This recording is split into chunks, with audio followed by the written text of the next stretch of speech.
Sekarang kamu bisa memunculkan pop-up Windows dengan mengklik tombol Home dan kamu bisa melakukan multitasking sambil menonton video analisa pagi tanpa berlangganan YouTube Premium. Hai semuanya, gimana kabar kalian? Semoga selalu dalam keadaan baik. Jadi welcome back again di Andy Kriston Channel, dan ini adalah segmen analisa pagi, segmen dimana kita akan mengulas untuk update news dan juga pergerakan dari market, khususnya market dari Bitcoin.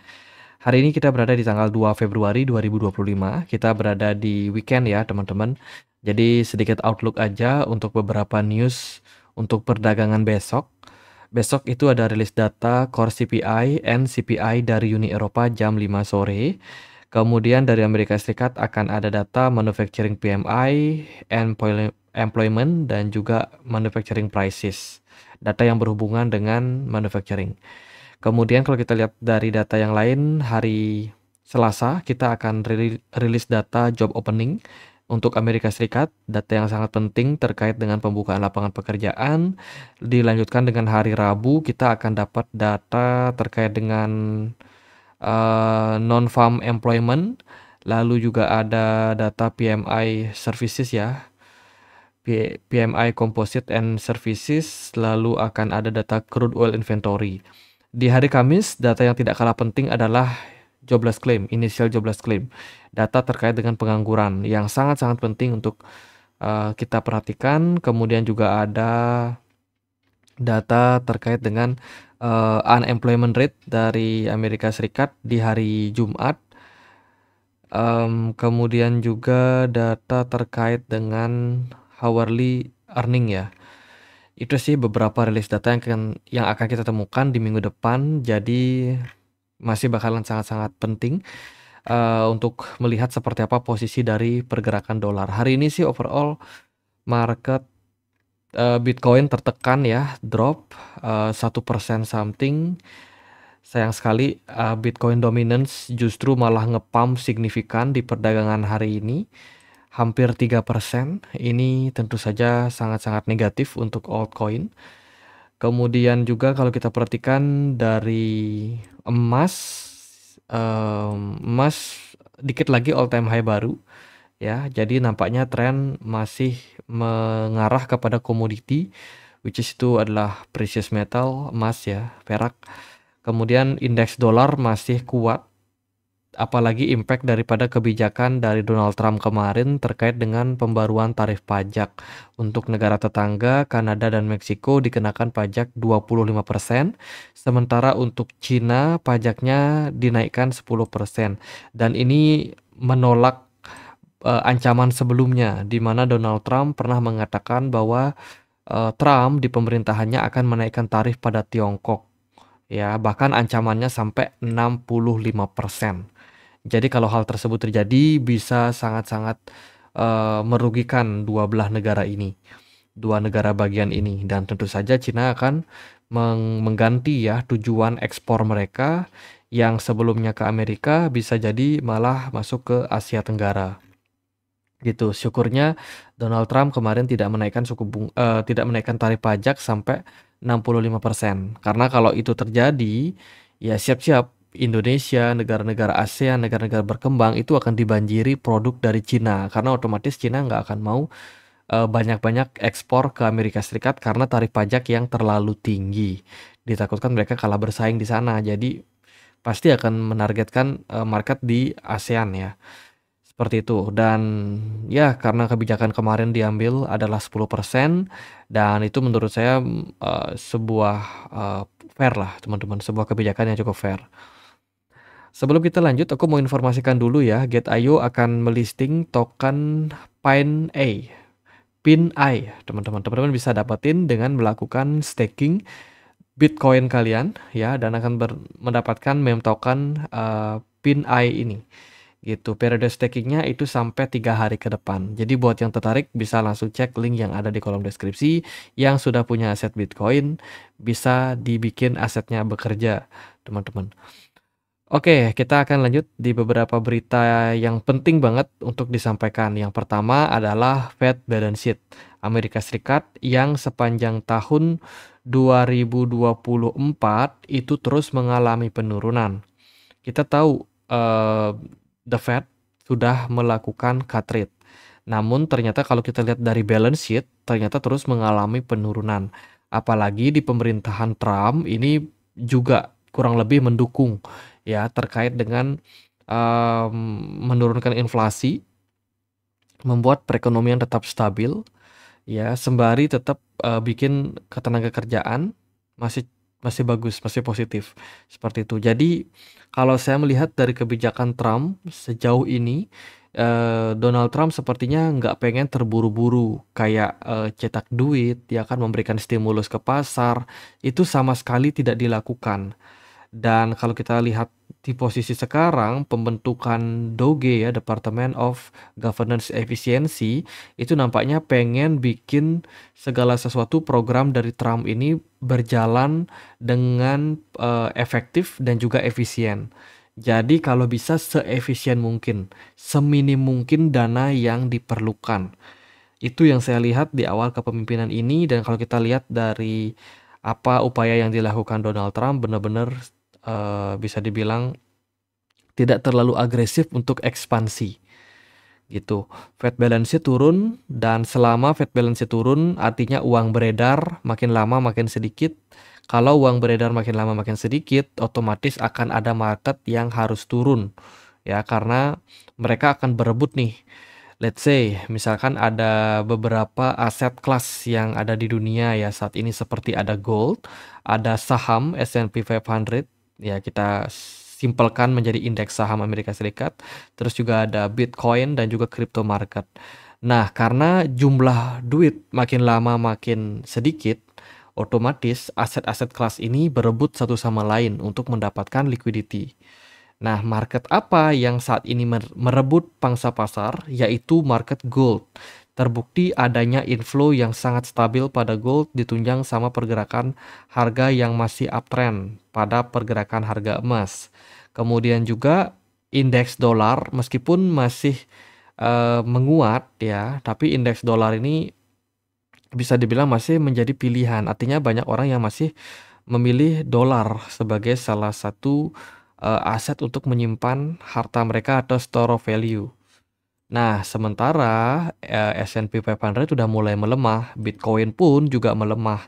Artinya ada outflow yang terjadi pada market seperti saham Amerika Serikat dan juga crypto market termasuk Bitcoin di dalamnya. Begitu. Jadi kesimpulan yang kita bisa temukan adalah emas itu dapetin dana buat naik karena dia mengambil liquidity dari S&P 500 dan juga Bitcoin. Itu. Jadi aliran dana cenderung mengarah ke Bitcoin. Nah, kalau kita lihat juga dari data money supply ya, M2 money supply, di mana di tahun ini ternyata sudah mengalami ya sempat mengalami kenaikan, tapi kenaikan yang terjadi ini sangat jauh di compare dengan waktu 2020, 2021 pas pandemi. Nah, kita balik lagi lihat Fed balance sheet. Teman-teman, kenapa sih di tahun 2020 dan 2021 bisa terjadi old season ya? Itu karena uang beredarnya banyak banget. Pemerintah Joe Biden waktu itu memberikan stimulus ekonomi berupa fiskal, bantuan fiskal ya. Jadi ya kayak bantuan gitu, dia cetak duit gitu, sehingga membuat uang banyak melimpah waktu itu. Dan kebetulan kalau kita melihat juga dari pergerakan altcoin seiring dengan meningkatnya money supply ini. Ya, altcoin terjadi, alt season terjadi, impact dari hal tersebut. Nah, fase yang saat ini terjadi pada pasar adalah kebalikannya. Justru uang beredar makin lama makin turun. Fed balance sheet makin lama makin mengalami penurunan seperti itu. Dan ini impactnya apa? Impactnya adalah ya karena Bitcoin sudah all time high, membuat banyak altcoin tergerus untuk uang yang beredar di altcoin.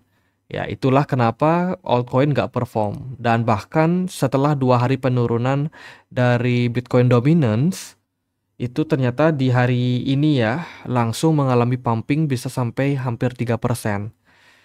Sangat-sangat negatif untuk altcoin. Nah itu sih, semoga teman-teman bisa mendapatkan gambaran ya. Jadi kita lanjut dari beberapa berita juga. Nah, dilihat dari sisi mining, teman-teman, saat ini Amerika Serikat lagi menghadapi cuaca atau musim dingin. Ya, di mana musim dingin di sana memerlukan yang namanya energi, memerlukan pemanas. Pemanas dibutuhkan, otomatis ada apa namanya? Ada listrik ataupun juga ada gas yang akan meningkat permintaannya. Seperti itu. Dan ini akan membuat yang namanya biaya bahan bakar cenderung mengalami kenaikan. Nah, apa hubungannya dengan Bitcoin? Untuk kita bisa running ya, Bitcoin perlu yang namanya miner. Miner ini tugasnya adalah untuk melakukan validasi terkait dengan setiap transaksi yang terjadi pada Bitcoin. Nah, aktivitas mining membutuhkan komputer, membutuhkan tenaga listrik. Semakin tinggi biaya listrik yang diperlukan, otomatis cuan dari para miner makin lama makin tipis. Seperti itu. Dan ini cenderung kalau kita lihat dari data ya menunjukkan bahwa saat ini kondisi dari miner itu kembali mengalami ya bisa dibilang cuannya makin tipis. Margin keuntungan dari miner makin lama makin tipis. Seperti itu. Dan juga kalau kita lihat dari proses yang sudah terjadi, ada halving, berarti meningkatnya kesulitan dari para miners untuk mendapatkan reward dari hasil validasi transaksi yang dilakukan. Otomatis jumlah per keping Bitcoin yang didapatkan makin lama makin turun untuk para miners. Begitu. Lalu ada juga berita dari Zcash, dikabarkan baru saja mendapatkan validator baru karena ada UBS, salah satu perbankan atau institusi keuangan yang masuk ya. Jadi good point untuk Zcash. Kita sedikit lihat data dari Soso Value terkait dengan Bitcoin Spot ETF dan juga Ethereum Spot ETF.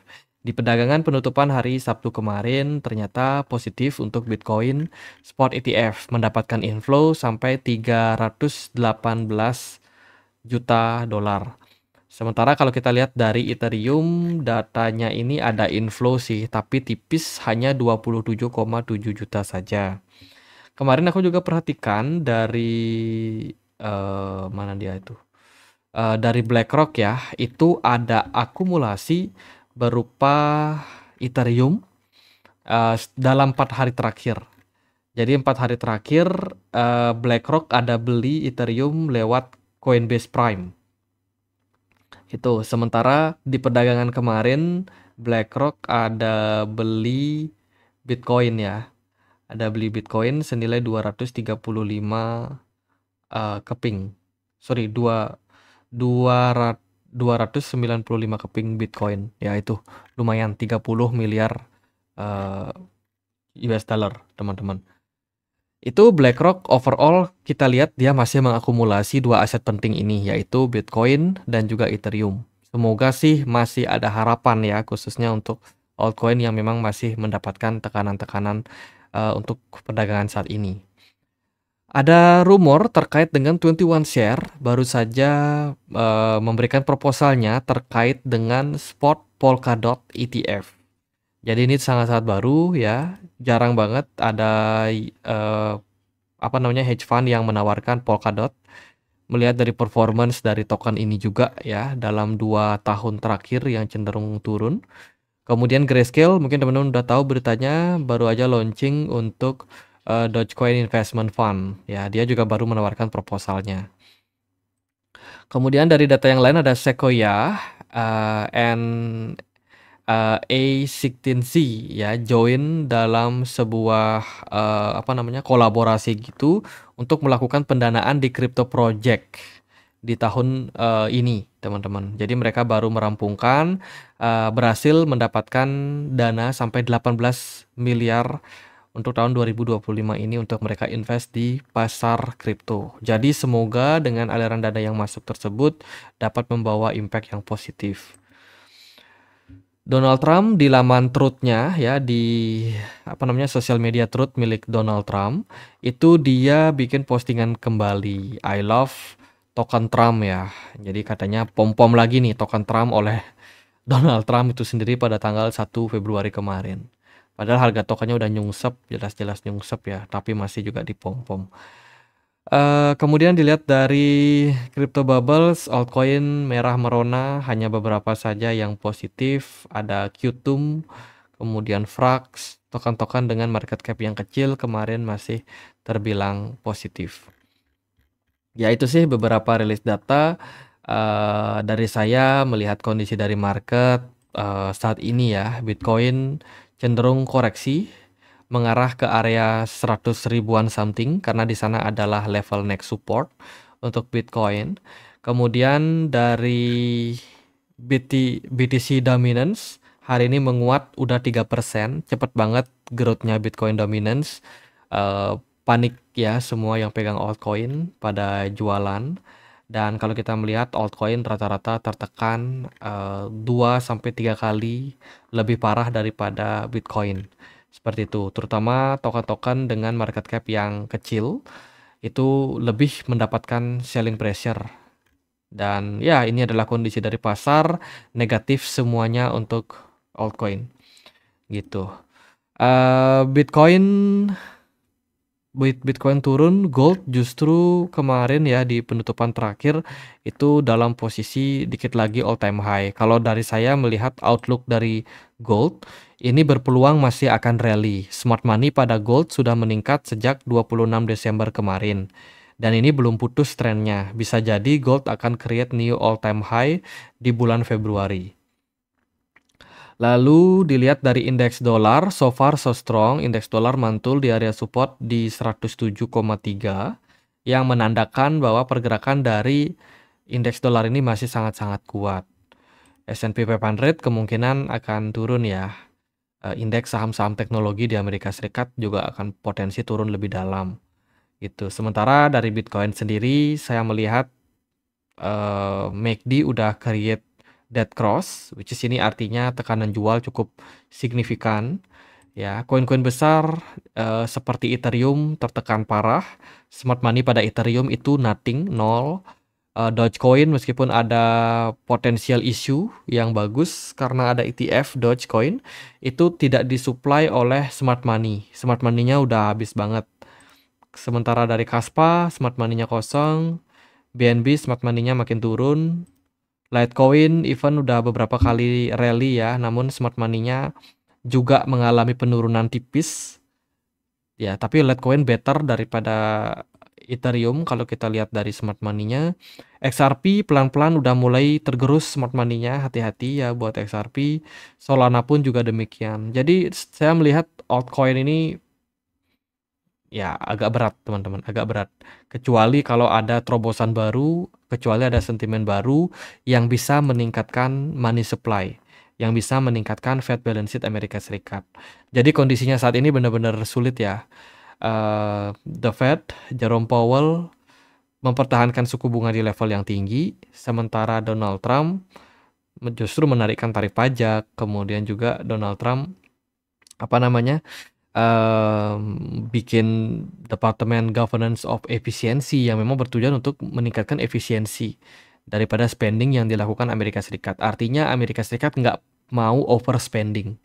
Dia kayak ngerem gitu, teman-teman. Nah, ini impact-nya sangat-sangat berdampak sama altcoin. Oke, gitu aja paling buat update kali ini. Semoga videonya bisa bermanfaat buat kalian.